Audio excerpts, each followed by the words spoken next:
আসসালামু আলাইকুম রাহমাতুল্লাহ নাহমাদুহু ওয়া নুসাল্লি আলা রাসূলিহিল কারীম আম্মা বাদ। আজকের দর্শে আমরা আলোচনা করব খুনসা নিয়ে। الدرس التاسع مسألة الخنثى খুনসার আলোচনা। প্রথমে আমরা জানব খুনসার আবিধানিক অর্থ। আল খুনসা লুগাতান ওয়া হুয়া মিনাল খানসি ওয়া হুয়া লিনু। খুনসা শব্দটা মিনাল খানসি বা খানাস থেকে আসছে। এর অর্থ হলো আল-লিন, নরম। ومن ذلك يقال المخنث لمن كان في أقواله وأفعاله وحركاته لين। মুখান্নাস বলা হয় ওই ব্যক্তিকে যার কৌল এবং চলাফেরা এবং তার কাজকর্ম এগুলোর মধ্যে লিন রয়েছে। লিনুন ওয়া তাকাসসুরুন, যে কান্নিসা মহিলাদের মধ্যে যাদের কথাবার্তা এবং চলাফেরা এবং কথার মধ্যে কি আছে, নরমিতা রয়েছে, তাদেরকে মুখান্নাস বলা হয়। ক্বালা আলাইহিস সালাম, আল্লাহ রাসূল সাল্লাল্লাহু আলাইহি ওয়াসাল্লাম বলেন, বা হাদিসে মুখান্নাস যে শব্দ এসেছে সেটা হলো লাআনাল্লাহুল মুখান্নিসিনা মিনার রিজাল। যে পুরুষরা মহিলাদের মতো অঙ্গভঙ্গি করে, তাদের চলাফেরায় মহিলাদের মতো উঠা বসা করে, তাদের উপর আল্লাহ তাআলার লানত।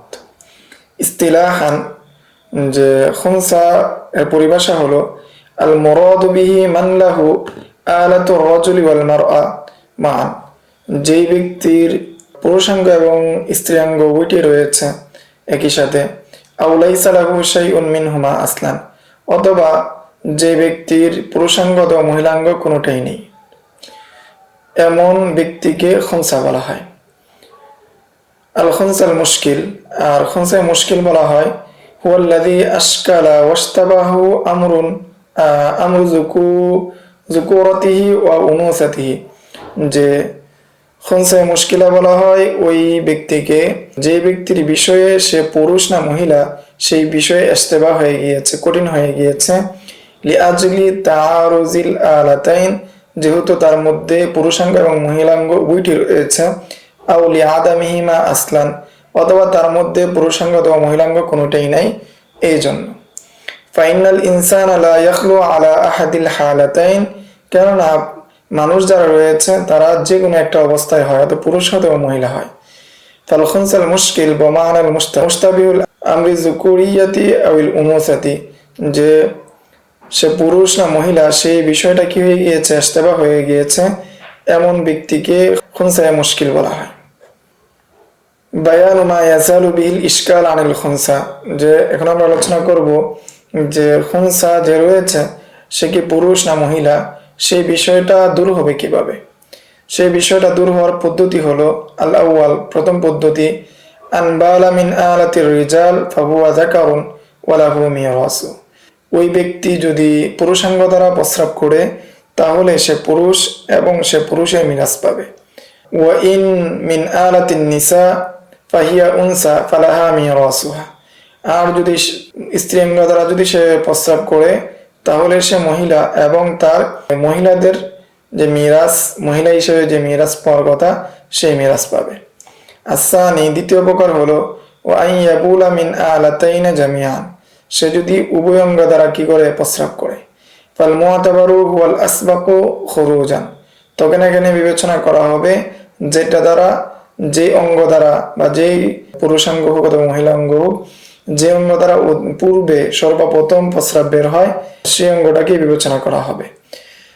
ফামিন আইয়িহিমা খরাজা সাবিকান ইহকামু বিহি, যেটা দ্বারা আগে বের হয় প্রস্রাব, অর্থাৎ পুরুষাঙ্গ দ্বারা যদি আগে প্রস্রাব বের হয় তাকে পুরুষ হিসেবে গণ্য হবে, মহিলাঙ্গ দ্বারা যদি আগে প্রস্রাব বের হয় তাহলে তাকে মহিলা বলে গণ্য হবে। আসালেস, তৃতীয় প্রকার হলো ফাইন ইহতালামা কামা ইয়াহতালিমুর রিজাল, যদি সে ইহতিলাম হয়, তার যদি ইহতিলাম হয় পুরুষদের মতো, আও ইয়ামিলু ইলান নিসা, এবং মহিলাদের দিকে যদি ঝুঁকে, ফাহুয়া যাকারুন, তাহলে সে পুরুষ। আর রাবিআ, চতুর্থ প্রকার হলো আও নাবাদাত লিহিয়াতুহু ফালাহু হুকমুজ যাকারি, যদি তার দাড়ি উঠে তাহলে তাকে পুরুষের হুকুম দেওয়া হবে।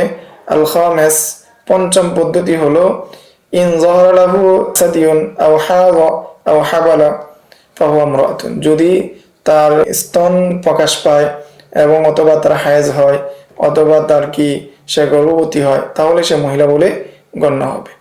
এই 5টা পদ্ধতিতে খুনসা যারা রয়েছে তাদেরকে আমরা নির্ণয় করতে পারবো সে পুরুষ না মহিলা। ইখতালাফাল উলামা ফি তাওরিসিল খুনসাল মুশকিল। এখন আমরা আলোচনা করব যে যদি খুনসায়ে মুশকিলা হয় তাহলে তার মিরাস কি হবে, সেই মিরাস নিয়ে আমরা আলোচনা করব। যে মাযহাবুল হানাফিয়া, হানাফিদের মাযহাব হলো আন্না লাহু আকাল্লুন নাসিবি বাইনা আলা ফরদি আন্নাহু যাকারুন আও উনসা ফাআইয়ুন নাসিবাইনি কানা আকাল্লু লাহু ইউতা ইয়াহু। যে তার যে অংশ রয়েছে সেই অংশের মধ্যে যে অংশটা যদি পুরুষ হিসাবে তার অংশটা কম হয় তাহলে তাকে পুরুষ হিসাবে গণ্য হবে, যদি সে মহিলা হিসাবে অংশ কম হয় তাহলে তাকে মহিলা হিসাবে গণ্য হবে এবং তাকে ওই অংশটাই মিরাস হিসাবে দেওয়া হবে। ওহুয়া আহাদু কওলাই শাফিঈ, আর এটা ইমাম শাফির 2 কৌলের একমত। ওয়া কওলু আম্মাতিস সাহাবা রিদওয়ানুল্লাহি আলাইহিম আজমাইন, অধিকাংশ সাহাবায়ে কেরামদের কওল। ওহুয়াল মুফতা বিহি ইনদাল হানাফিয়া, এবং হানাফিদের নিকট এটার উপরই ফতোয়া। ওমিন আমসিলা, এর উদাহরণ হলো মাতাত ইমরাতুন ওয়া তারাকাত যাওজাহা ওয়া উম্মান ওয়া উখতাল ওয়াল খুনসা লিআব। একজন ব্যক্তি মারা গেল এমত অবস্থায় তার স্বামী এবং তার মা এবং তার উখতুন লিল বৈমাত্রীয় একজন বোন এবং বাপশরিক একজন খুনসা বা খুনসায়ে মুশকিলকে রেখে গেল। তাহলে এর হুকুম হলো যে আমরা দেখতে পাচ্ছি স্লাইডের মধ্যে, তাহলে মাসালা হবে 6 দ্বারা। 6 দ্বারা যেহেতু মাসালা হবে, স্বামী পাচ্ছে 3 এবং স্বামী যেহেতু এখানে তার কন্যা সন্তান বা ছেলে সন্তান নেই, নিস 3 পেয়ে যাচ্ছে এবং মা পাচ্ছে সুলুস।